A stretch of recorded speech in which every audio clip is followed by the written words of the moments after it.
Hello children, welcome to the last topic of the present session, that is first semester standard 6 formulas and functions.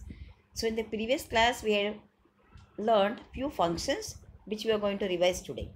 The first function, the simplest function we have learned is the sum function, which is used to find the total of the data range.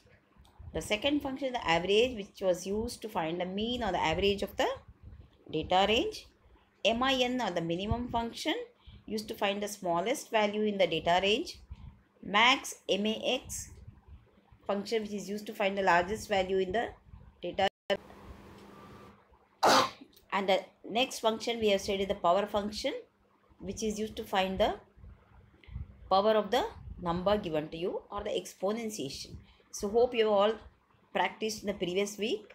Now let us learn few more easy functions. The first function is the integer function.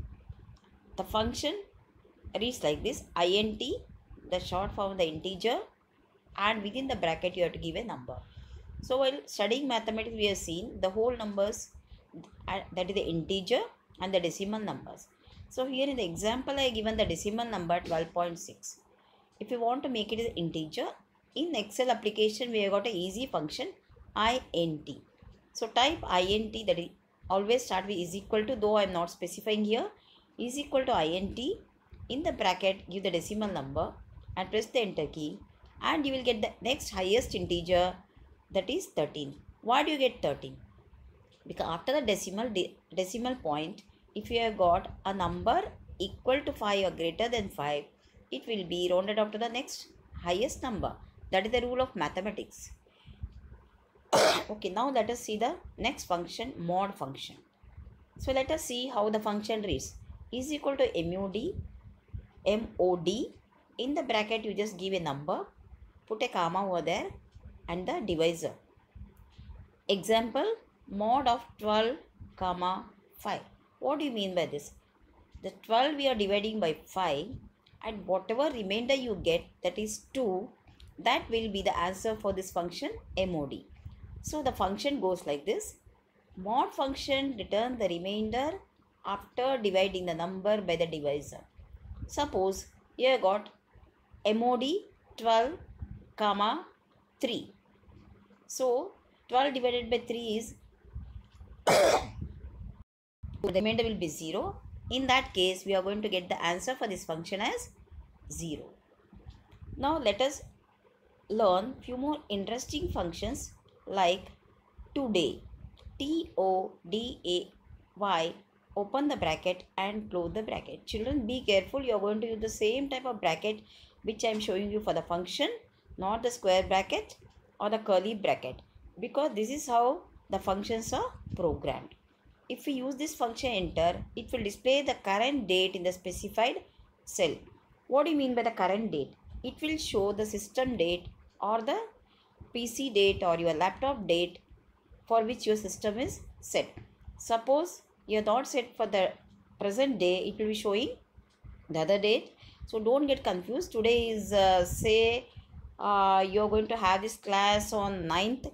If you are practicing this function, if it's showing the date as 10, that means please check your system date. Your system date on that particular day must be showing 10. So always remember to correct your system date to the actual date of the day. Now let us learn few more important things called cell reference. The cell reference or the cell address in the formula is known as the cell reference. What is it? CELL. It is not K, children, just a typo error over here. Just read as CELL. The cell address in the formula is known as cell reference.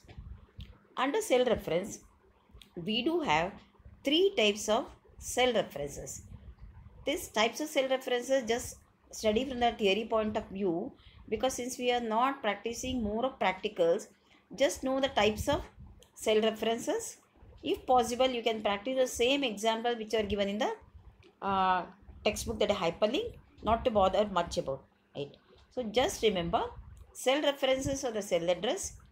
We do have 3 types of cell references: relative references, absolute references, and combined references. Now let us see what is relative reference. In relative reference, The relative position of the rows and the columns change when you copy the formula. For example, you have got a data in column A and column B. You have found out the total for the column A, where all the address will be with A. And if now later on you copy this formula to the column B, that is total is equal to sum to the B column, automatically the cell address would have changed from A to B. This is what is known as relative reference. The relative position of the rows and the columns change when you copy the formula. So, relative reference, the relative position of the rows and the columns change when you copy the formula. Now, let us go to the next reference, that is absolute reference. Absolute reference is used when we do not want to change the cell address of the cell while copying the formula. So, many a time it happens that we do not want to change the cell address of the cell when we are copying the formula. So, in that case, we can attach or we can precede the row or a column by attaching the dollar sign. To make the absolute reference, we had to add the dollar sign before the rows and the columns. Are you all following? Don't get confused. I'll repeat once more. Absolute reference is used when we do not want to change the cell address. What have we learned in relative reference? When you are copying the formula, according to the column or the row, the reference of the cell address will change. But in absolute reference, it will not change. For this, you have to attach the dollar sign before the rows and the column. That's it. Very simple. Mixed reference. Mixed reference, as the name suggests, it is a combination of the relative and the absolute reference. Dollars, how do we do this actually? It's very simple. Dollar sign can be attached either to the row or a column. In the example, it is reading $A1. That means dollar sign is attached or preceded with the column A, but the row is maintained as it is. So when you are copying the formula, what happens? A column will be not changing, but the row number keeps on changing because we have not attached the dollar sign to the row. This is what you mean by mixed reference. So similarly, you can attach this dollar sign to the row, okay, and column can keep on changing. So hope you all have understood. There are three types of relative references where the address keep on changing.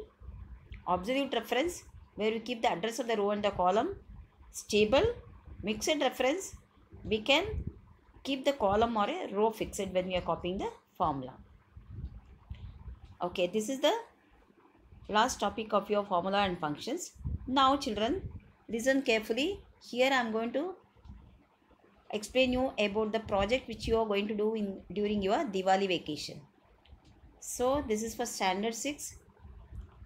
You have to inform all your friends who are not watching the videos regularly. It's a compulsory project. It will be counted for your exams.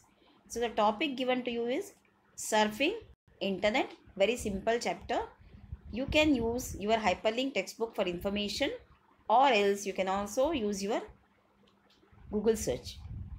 So the name of the student, division SID has to be mentioned in your project.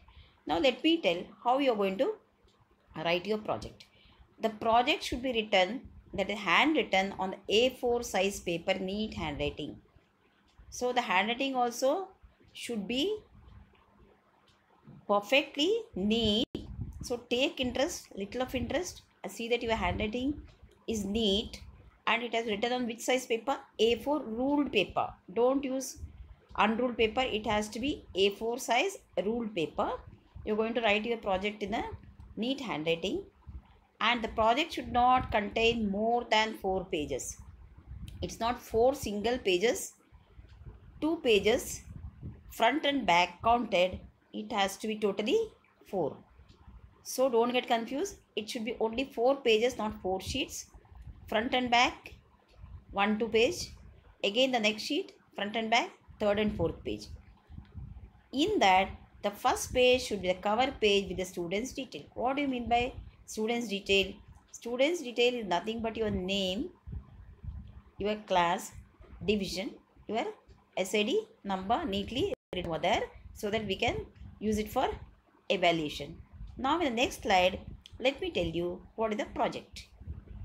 In the project, you are going to write three things.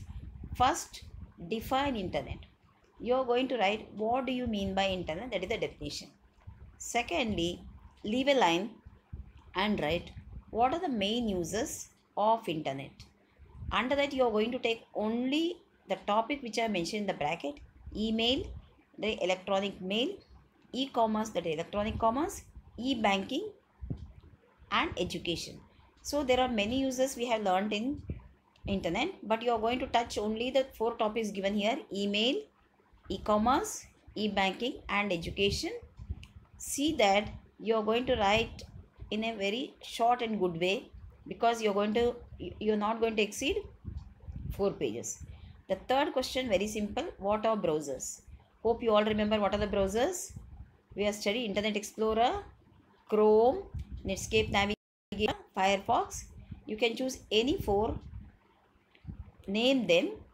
After that, you are going to define, means what is the browser you are going to define with their names, and you are going to stick their pictures. Okay, you can take a printout of the pictures, or you can also neatly draw freehand. This is a very simple project. Keep the project ready. We will let you know the date of submission. So hope you all understood. Please keep on revising. Happy Diwali. Thank you. Stay safe.